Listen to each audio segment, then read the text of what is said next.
En République démocratique du Congo, des tirs ont retenti au milieu de la nuit du dimanche 1er au lundi 2 septembre 2024 à la prison civile de Makala à Kinshasa. La panique a gagné la ville. Dans un post sur son compte X, le porte-parole du gouvernement Patrick Muyaya a annoncé que la situation est sous contrôle et a appelé la population au calme. Les circonstances de ces événements restent encore floues. Dans une déclaration faite dans la nuit du lundi 2 septembre, le ministre de l'Intérieur dresse le bilan. Ce lundi 2 septembre 2024, aux alentours de 2 h du matin, une tentative d'évasion massive à la prison centrale de Makala a débouché sur des pertes en vies humaines et des dégâts matériels importants. Informé de cette situation, j'ai sur instruction de la haute hiérarchie convoqué une réunion de crise avec les responsables des services de défense et de sécurité. Le bilan provisoire sur le plan humain s'élève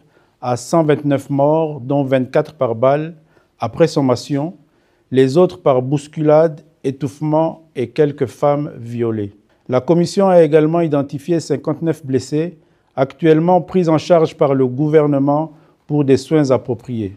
Sur le plan matériel, on déplore l'incendie des bâtiments administratifs, du greffe, de l'infirmerie et des dépôts de vivres. Le gouvernement se réjouit du calme retrouvé, déplore ces incidents malheureux et présente ses condoléances les plus attristées aux familles et proches des victimes. Des enquêtes sont ouvertes pour élucider les circonstances de cette tentative d'évasion. Une commission mixte est mise sur pied à cet effet. La prison de Makala, d'une capacité de 1500 places, est en surpopulation. La maison pénitentiaire accueille plus de 12 000 prisonniers. En 2017, une attaque nocturne menée par des hommes armés avait conduit à l'évasion de plus de 4 000 détenus. Des organisations de défense des droits humains ont déjà alerté sur des risques d'évasion massive de prisonniers à cause de cette surpopulation carcérale et de l'insécurité qu'elle engendrait. Ces derniers mois, les autorités congolaises ont libéré des centaines de détenus de cette prison, mais elle reste surpeuplée.